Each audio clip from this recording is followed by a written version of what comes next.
Allô, allô, ça marche? Bonjour. Bonjour tout le monde. Hey, merci beaucoup d'être ici.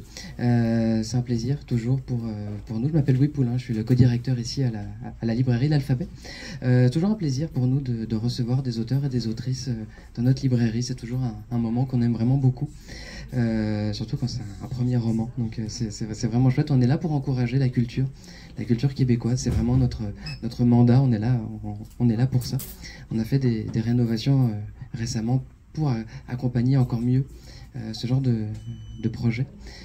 Donc voilà, donc je suis vraiment très content de vous voir toutes et tous ici chez nous. Aujourd'hui, on est là avec Julie Desjardins qui va nous présenter donc son premier livre, L'énigme de la psyché, premier tome du fléau d'Angari. Donc voilà, donc pour commencer, je demanderais peut-être d'abord bonjour Julie. Déjà pour commencer, en fait, je te demanderais peut-être de nous présenter dans tes mots en fait le synopsis. De quoi ça parle?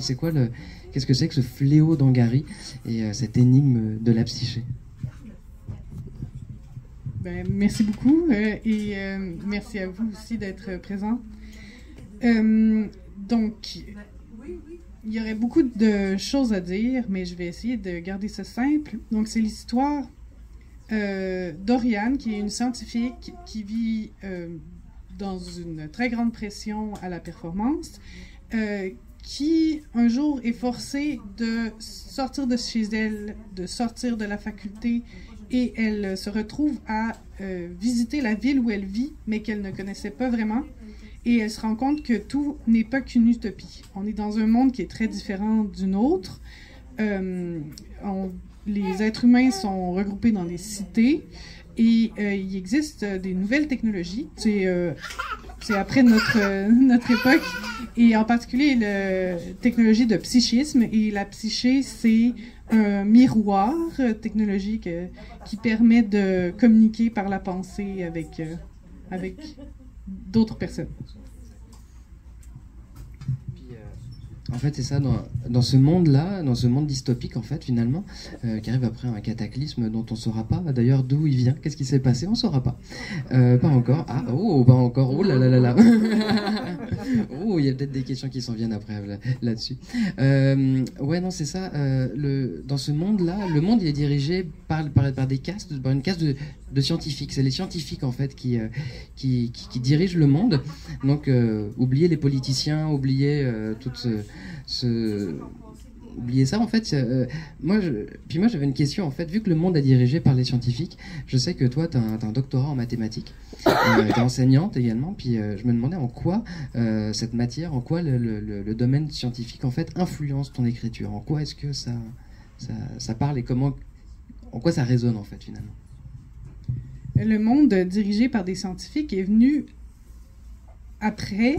J'avais un peu l'intrigue, mais je la trouvais incomplète. Et en particulier, je trouvais l'univers pas vraiment assez développé. Et pendant ce temps-là, j'étais en train de faire un doctorat en mathématiques et j'étais en train de voyager, d'être vraiment dans le milieu académique. C'était complètement différent du milieu littéraire. En fait, je le découvre maintenant, le milieu littéraire. Et à un moment, je me suis dit, mais en fait, les pouvoirs psychiques, ça pourrait être une science. Et puis si c'est une science, ça pourrait être des scientifiques qui l'ont créé. Puis là, les scientifiques ont commencé à prendre de l'importance. Et ensuite, je me suis dit, mais les scientifiques pourraient régler des problèmes environnementaux, ils pourraient diriger le monde complètement différemment des politiciens. Donc, ça a commencé à germer, puis ça, en fait, ça a aidé l'intrigue. Donc, je ne dis pas plus, mais c'est vraiment quelque chose qui m'a aidé à développer non seulement l'univers, mais l'intrigue. Oui, je me permets, tu es vraiment en train de dire que tu as fait un doctorat et qu'en même temps du doctorat, tu as écrit un livre et qu'en même temps tu étais en voyage, tu as fait tout ça en même temps? J'ai aussi eu 2 enfants. En fait, il manquait effectivement, c'était pas assez encore. Il y a une part de magie en fait dans ce récit, mais comment comment a priori, bon, j'y vais avec des gros a priori là, mais comment une matheuse a priori cartésienne, je pense, mais c'est des a priori, hein, après, on en fait ce qu'on en veut, hein, intègre cette matière en fait dans son récit. Comment tu fais? Bon, je vais commencer par dire, j'aime beaucoup la magie, j'aime beaucoup la fantasy, j'aime beaucoup tout ça, mais c'est vrai que quand j'ai écrit, ma magie s'est transformée tranquillement en non-magie, en science. Puis maintenant, j'y crois pour vrai. Donc, le psychisme, au début, j'étais là, ah, ça serait rigolo. Puis là, j'ai commencé à inventer des trucs. Puis ensuite, j'ai discuté, quand je faisais mon doctorat, j'ai discuté avec une de mes amies qui fait de la neurobiologie. Puis je lui ai demandé... si je voulais que ce soit une science, mes histoires de psychisme, qu'est-ce que je ferais? Puis elle me dit, la meilleure partie du cerveau, pour ça, ce serait le thalamus, l'hypothalamus, pardon, ce n'est pas mon domaine. Et, et là, c'est par ici. Et là, je me suis dit, le psychothalamus, ça va être ma nouvelle partie du cerveau. Et là, j'ai commencé à inventer des choses. Puis ensuite, j'ai commencé à découvrir, mais quand même assez tard, j'avais développé déjà mon psychisme neurobiologique, qu'il y a des puces, des implants cérébraux qui fonctionnent finalement pas si différemment de ce que j'ai imaginé. Et peut-être qu'un jour, ils feront des psychés, des imaginocles, des psychoris. J'y crois. Tu parlais de fantaisie, mais tu sais que tu aimais beaucoup la fantaisie, je suis curieux, c'est quoi? Ça, c'est le libraire là, qui est vraiment une vraie question là-dessus. C'est quoi tes influences? C'est qui on lit en fait en fantaisie?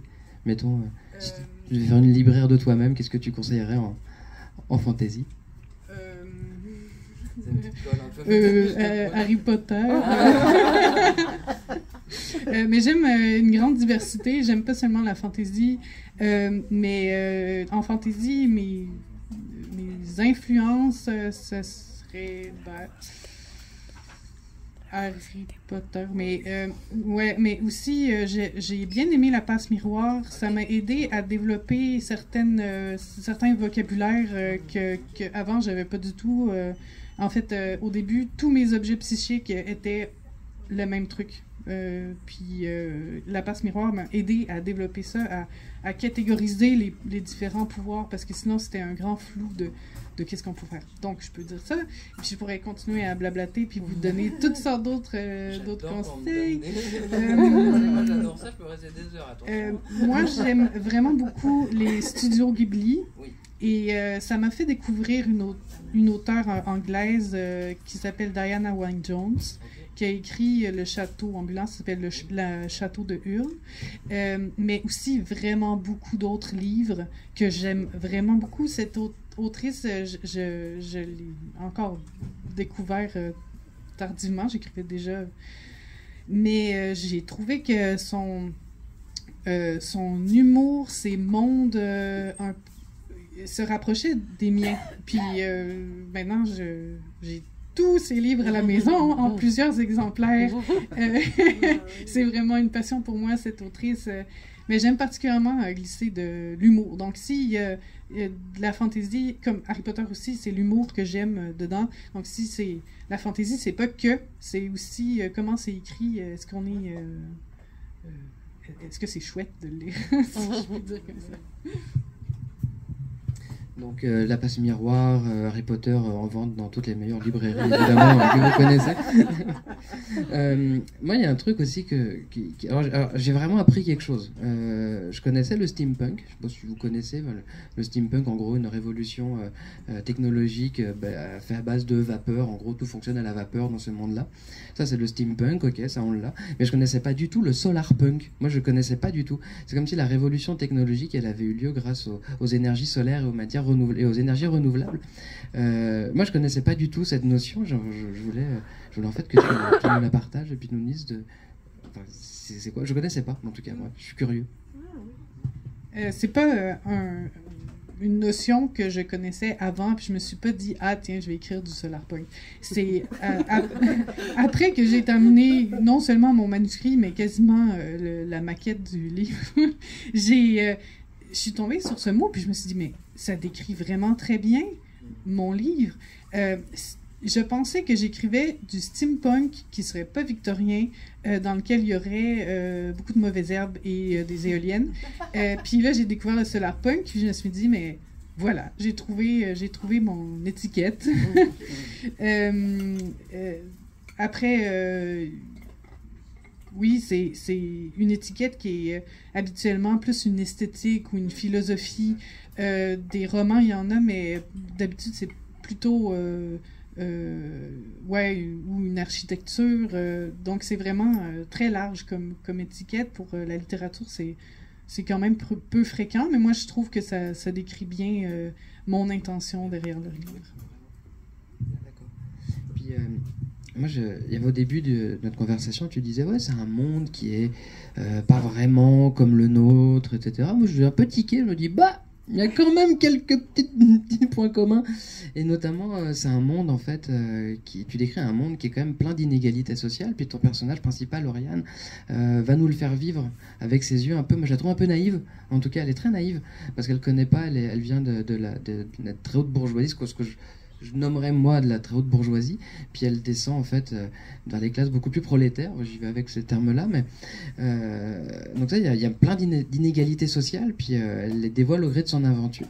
Puis je voulais que tu me parles un petit peu de ça, des inégalités sociales dans ton récit. Je dirais que ces réflexions-là, moi, je m'intéresse aux inégalités sociales en général. Je n'aime pas les inégalités sociales. J'aimerais bien qu'il y en ait moins. Et ensuite, je dirais que les inégalités sociales qu'il y a dans mon roman sont un peu reliées avec ma réflexion au sujet du monde académique. Donc, c'est sûr, c'est pas comme maintenant, mais il reste qu'il y a des choses qui sont similaires. J'aime beaucoup le monde académique, mais il y a quand même une certaine pression à la performance. Des fois, on a tendance à mesurer la valeur des gens. C'est pas vraiment quelque chose que j'apprécie beaucoup. Disons, dans les subventions, ils vont dire est-ce que cette personne vaut vraiment la peine d'avoir une subvention ou est-ce que cette personne vaut la peine d'être engagée? Et ça, j'aime pas ça. Et là, j'ai créé mon monde pour refléter ça qui est en fait dans la vraie vie, mais on voit pas. Parfois, on le voit, mais. Et ça reflète aussi le fait que les gens qui sont dans le quartier frugal, le quartier qui est moins nanti, sont suspectés d'être moins intelligents. Mais c'est pas vrai. Et même s'ils sont moins intelligents, pourquoi est-ce que c'est grave? Donc, pourquoi est-ce qu'ils devraient être moins bien nantis pour une raison ou pour une autre? Pourquoi est-ce qu'on trouve une raison de ça? Donc, c'est un peu pour critiquer l'élitisme que je fais ça, mais aussi pour parler des vraies inégalités sociales du vrai monde. Il y avait aussi dans ce monde-là les dirigeants, en fait, c'est ça, les dirigeants scientifiques, en fait, se reproduisent aussi entre eux. C'est-à-dire qu'il n'y a pas de place à l'ascenseur social. Ça marche pas. Il est bloqué, là. Il est complètement bloqué dans ce monde-là.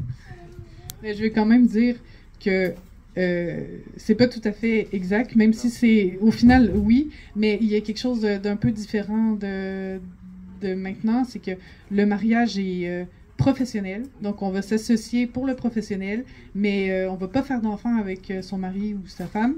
On va les faire s'ils arrivent, mais c'est vraiment différent, ça aussi. Donc des fois, ça déstabilise. J'ai une amie qui était très, très déstabilisée.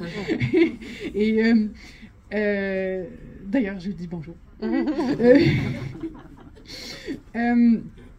Donc, oui, il y a une sorte de... Ils se reproduisent entre eux, mais pas que. Donc, il y a quand même... aussi, si ils ont le malheur de vouloir se marier avec quelqu'un qui n'est pas parmi les scientifiques, ben, il y a encore plus de pression sur cette personne. Donc, on peut le voir avec un certain couple là-dedans, que même si l'homme est très, très...